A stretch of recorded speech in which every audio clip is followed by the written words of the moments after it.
El libro de Jonás es una historia subversiva acerca de un profeta rebelde que odia a Dios por amar a sus enemigos. Jonás es único entre los profetas del Antiguo Testamento porque estos son usualmente una colección de las palabras de Dios habladas a través del profeta. Pero este libro en realidad no se enfoca en las palabras del profeta. Más bien, es una historia acerca de un profeta realmente malo y desagradable. Jonás aparece solo en otra ocasión en el Antiguo Testamento, durante el reinado de Jeroboam II, uno de los peores reyes de Israel. Y Jonás profetizó a su favor, prometiéndole que ganaría una batalla y tendría de vuelta todo su territorio en la frontera norte de Israel. Ahora, es importante saber que el profeta Amós también confrontó a Jeroboam, y a través de él, Dios específicamente revirtió la profecía de Jonás, prometiendo que Jeroboam perdería esos mismos territorios porque era muy malvado.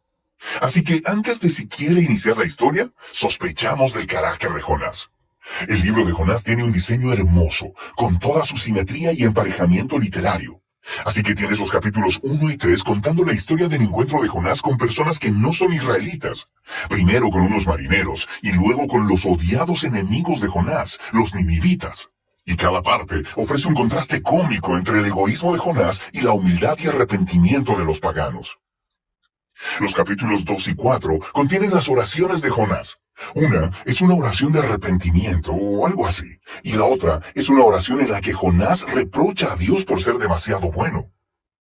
Este cuidadoso diseño del libro es acompañado por un estilo narrativo realmente único. La historia está llena de personajes estereotipados que irónicamente hacen exactamente lo contrario de lo que piensas que harán. Tienes al profeta, el hombre de Dios, que se revela y odia a su propio Dios. Tienes a los marineros, que se supone son muy inmorales, pero en realidad tienen corazones blandos y arrepentidos y se vuelven a Dios en humildad. Tienes al rey del imperio más poderoso y sanguinario del planeta, y él se humilla delante de Dios por un sermón de 5 palabras de Jonás, y hasta las vacas del rey se arrepienten. Esta clase de historia encaja con lo que hoy llamaríamos una sátira. Estas son historias sobre figuras bien conocidas que son colocadas en circunstancias extremas y utilizan el humor y la ironía para criticar su estupidez y defectos de carácter. Profundicemos y veremos cómo todas las piezas encajan juntas. La historia inicia con Dios comisionando a Jonás para ir a predicar contra la maldad y la injusticia en Nínive, la ciudad capital del imperio asirio, el amargo enemigo de Israel. Pero en lugar de ir al este, a Nínive, Jonás se va en la dirección opuesta, encontrando un barco que va lo más al oeste que se pueda, a Tarsis. Ahora, la gran pregunta aquí es, ¿por qué? ¿Por qué huye Jonás? ¿Tiene miedo? ¿Le caen mal los ninivitas? Todavía no se nos dice. Así que el hombre de Dios intenta huir de Dios y aborda un barco lleno de marineros paganos. Entra en la nave y se queda dormido. Así que Dios envía una gran tormenta para despertar a su profeta, mientras, irónicamente, los sinceros marineros están completamente despiertos a todo lo que está sucediendo. Ellos pueden discernir que un poder divino está obrando aquí. Ellos echan suertes y descubren que Jonás es el culpable. Así que le piden que se explique, y Jonás escupe un montón de habladurías religiosas. Él dice, sí, soy hebreo y adoro al Señor, al Dios que hizo el mar y la tierra. Es una broma, ¿verdad? Dios hizo el mar y la tierra, claro que sí.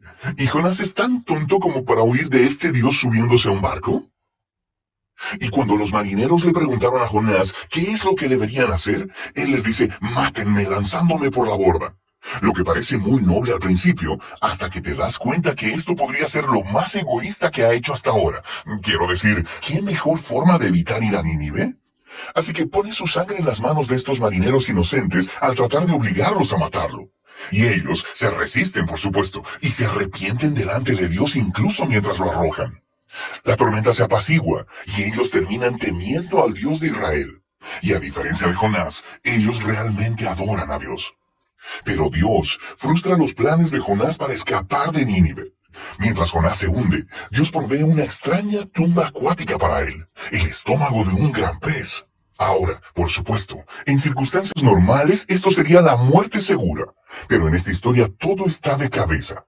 Así que la muerte submarina de Jonás se convierte en su camino de vuelta a la vida. Atrapado en el estómago de esta bestia, Jonás eleva una oración, donde técnicamente nunca dice que lo siente, pero sí agradece a Dios por no abandonarlo, y promete que obedecerá a Dios a partir de ese momento, no importa lo que pase. Y la respuesta de Dios es algo cómica. La ballena vomita a Jonás en la tierra seca. Así que una vez más, Dios envía a Jonás a predicar en Nínive y Jonás obedece. Se nos dice que Nínive era una ciudad gigantesca. Tomaría varios días caminar a través de ella. Así que Jonás tiene solo un día, y aquí está su mensaje. En 40 días, Nínive será arrasada. Esas son 5 palabras en hebreo.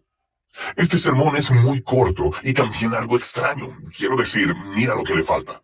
No se menciona lo que los ninivitas han hecho mal, ni lo que deben hacer o cómo deben responder. No hay mención de quién los destruirá, y lo más notable, no se menciona a Dios. ¿Qué está pasando aquí? ¿Está Jonás intencionalmente dando la mínima cantidad de información? Es como si él estuviera intentando sabotear su propio mensaje o asegurar la destrucción de los ninivitas. Jonás no está haciendo ningún esfuerzo. Sean cuales sean sus motivos, el plan no funciona, porque tan pronto predica su sermón de 5 palabras, el rey de Nínive y la ciudad entera, incluyendo a las vacas, se arrepienten en silicio y ceniza. Así que, por segunda vez, esos paganos malvados muestran que son más sensibles que el mismo profeta de Dios. De manera que Dios perdona a los ninivitas y no destruye la ciudad. Ahora, aquí tenemos la parte brillante de la historia. La última palabra del breve sermón de Jonás, arrasada, significa allanada, y puede referirse a una ciudad siendo arrasada o destruida como Sodoma y Gomorra, pero también puede usarse para referirse a algo siendo transformado, cambiado en su opuesto. Así que, cómicamente, las palabras de Jonás se vuelven realidad, pero no de la manera en que él esperaba. Nínive sí fue arrasada, conforme los enemigos de Jonás se arrepienten y encuentran la misericordia de Dios. El capítulo final une todas las piezas. Jonás está completamente enojado y eleva su segunda oración. Primero le dice a Dios la razón por la que huyó en el capítulo 1. No fue porque tuviera miedo, más bien fue porque él sabía que Dios era muy misericordioso. Y esto es genial. Jonás cita la propia descripción de Dios de sí mismo del libro de Éxodo y se la echa en cara a Dios como un insulto. Él dice que sabía que Dios es compasivo y que encontraría alguna manera de perdonar a esos horribles ninivitas. Puedes oír el disgusto en la voz de Jonás. Después, Jonás interrumpe la conversación y ora, porque Dios lo mate ahí mismo. Él prefiere morir antes que vivir con un Dios que perdona a sus enemigos. Afortunadamente para Jonás, Dios no accede y simplemente pregunta si el enojo de Jonás es justificado. Jonás ignora la pregunta y se va a las afueras de la ciudad a acampar en una colina cercana para esperar y ver qué sucedería. Ya sabes, puede ser que los ninivitas se arrepientan de haberse arrepentido y acaben rostizados después de todo. Lo que sucede después es muy extraño. Dios provee una planta para darle sombra a Jonás, y eso lo pone bastante feliz. Pero luego, Dios envía un pequeño gusano para comerse la planta, así que Jonás pierde su sombra. Y luego, en el calor del sol, Jonás le pide a Dios una vez más que lo mate. Dios, una vez más le pregunta a Jonás si su enojo tiene justificación, y Jonás ladra. ¡Claro que sí! ¡Solo déjame morir! Y esas son las últimas palabras de Jonás en la historia. Las últimas palabras de Dios son las que concluyen el libro. Él dice que el incidente con esta planta fue una manera de tratar de hacer entender a Jonás. ¿Cierto? Jonás se preocupó y se puso sentimental por esta planta que solo disfrutó por un día. Y Dios le preguntó a Jonás, ¿no son los humanos un poco más valiosos que las plantas? Quiero decir, no está bien que Dios pueda sentir la misma clase de emoción y preocupación por la ciudad de Nínive, que está llena de miles de personas quienes se han extraviado del camino, y también por sus vacas. Y así es como termina el libro, con Dios pidiéndole a Jonás permiso de mostrar misericordia a sus enemigos. ¿Y cuál es la respuesta de Jonás? La historia no lo dice, porque ese no es el punto. El punto es que el libro quiere incomodarte. Y las preguntas de Dios en realidad son dirigidas a ti, el lector. ¿Te parece bien el hecho de que Dios ame a tu enemigo? Así que este libro pone un espejo frente al lector. En Jonás vemos aumentadas las peores partes de nuestro propio carácter, que deberían generar humildad y gratitud, porque Dios ama a sus enemigos y porque soporta al Jonás que hay en nosotros. Así que esta extraña historia se convierte en un mensaje de las buenas nuevas sobre la grandeza de la misericordia de Dios, lo cual debe retarnos hasta lo más profundo. Y ese es el libro de Jonás.